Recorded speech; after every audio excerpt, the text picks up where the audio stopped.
आज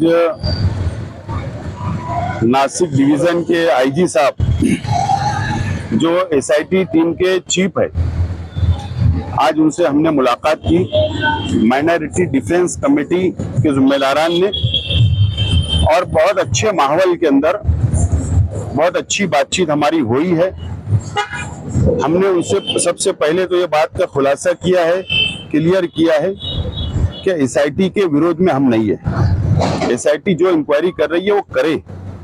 हमने एकदम साफ तौर पर कहा है कि किरीट सोमैया जो शहर में आकर जिस तरीके से दबाव तंत्र वापरने का काम कर रहे हैं, दबाव बनाने की कोशिश कर रहे हैं, हमारी उनसे मुखालफत है, उनसे हमारा विरोध है।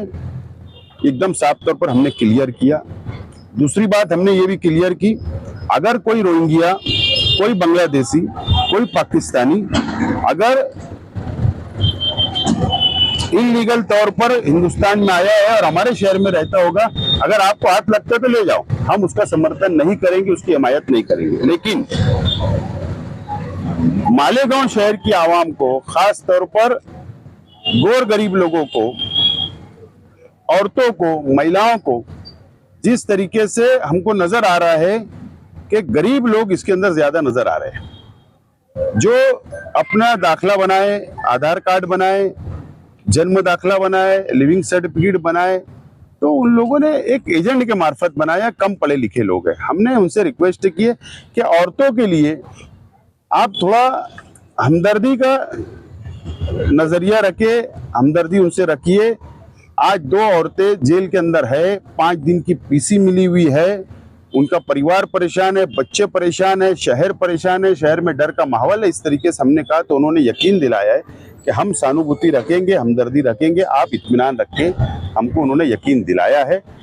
बहरहाल बहुत अच्छे ढंग से बातचीत हुई है और हमने उनसे कहा है कि हम 6 तारीख तक आप दाखिले वाले मामले में जो बच्चों का एडमिशन वगैरह है उस ताल्लुक से हमने कहा है, और आइंदा 7 तारीख को यानी जुमा के दिन हमारा एहतजाजी धरना अटल है। हम लोग वहां पर शहीदों की यादगार के पास धरना हम देने वाले हैं।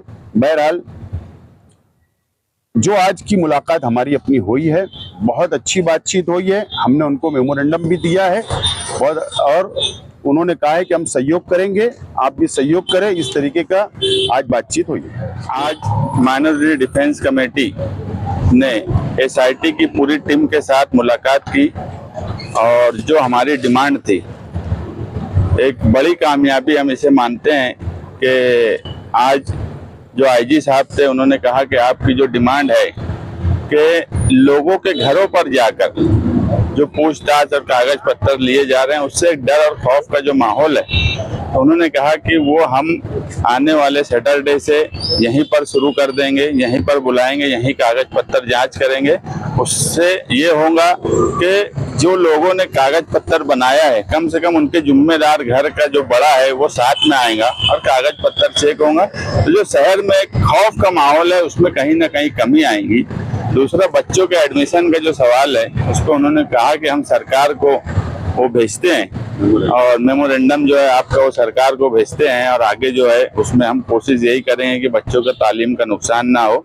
और हमने पहले भी 6 तारीख तक का वक्त दिया था, अभी भी उनको 6 तारीख तक बोला है, क्योंकि ये बच्चों के एजुकेशन का सवाल है। और उनको जब ये बात समझाई गई कि यार लॉकडाउन 2020 में लॉकडाउन के वक्त जो पैदाइश हुई है वो बच्चे अब एडमिशन के लिए आ रहे हैं, तो उस वक्त तो कुछ वजह हो सकती है कि लॉकडाउन की वजह से लोग दाखिला नहीं बना पाए। कुछ हॉस्पिटल के भी ऐसे हुए कि उनका आपस में कारपोरेशन में कागज पत्तर या करस्पॉन्डेंस नहीं हुआ, तो ऐसे लोगों के एडमिशन के लिए उन्होंने कहा है कि वो रास्ता निकालेंगे।